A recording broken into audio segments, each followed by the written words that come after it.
Pilih mana? Pilih dibelikan MRT, LRT, atau kereta cepat, atau uangnya hilang karena kemacetan setiap tahun lebih dari 100 triliun.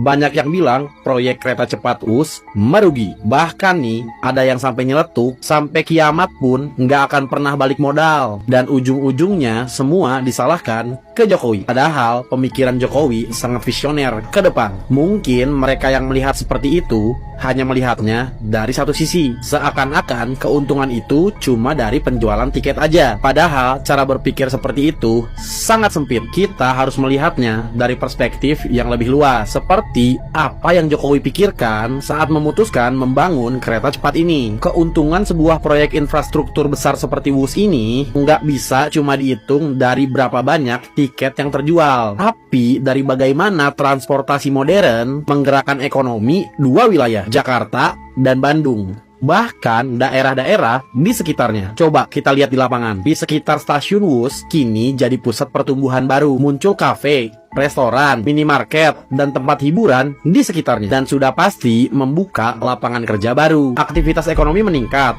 transaksi tumbuh, dan spending masyarakat lebih besar. Inilah keuntungan yang tidak terlihat tapi nyata. WUS itu menargetkan penumpang yang waktunya lebih berharga dari uangnya, yang rela bayar lebih demi efisiensi waktu. Artinya orang Jakarta sekarang lebih mudah untuk berwisata atau berbisnis ke Bandung, dan sebaliknya orang Bandung bisa ke Jakarta tanpa harus buang-buang waktu di perjalanan. Uang yang tadinya berputar di satu kota kini mengalir di dua kota sekaligus. Jadi kalau mau bicara untung rugi, jangan cuma lihat dari penjualan tiket aja. Lihat lebih luas dari multiplier efeknya. Bagaimana WUS mendukung investasi, pariwisata, lapangan kerja, dan pertumbuhan ekonomi lintas daerah. Karena di era pembangunan modern saat ini, infrastruktur bukan hanya sekedar alat transportasi, tapi mesin penggerak ekonomi bangsa. Karena kalau apapun yang namanya MRT, yang namanya LRT, yang namanya kereta cepat, semuanya itu rugi. Artinya harus ada PSO, APBD harus siap untuk mengcover biaya operasional. Saya berikan contoh MRT Jakarta, itu setiap tahun keluar 800 miliar untuk penuh loh itu, untuk menutup biaya MRT. Betul Pak Heru? 800 ya. Dan hitungan saya kira-kira kalau semua jalur nanti selesai, kira-kira APBD harus keluar 4 triliun.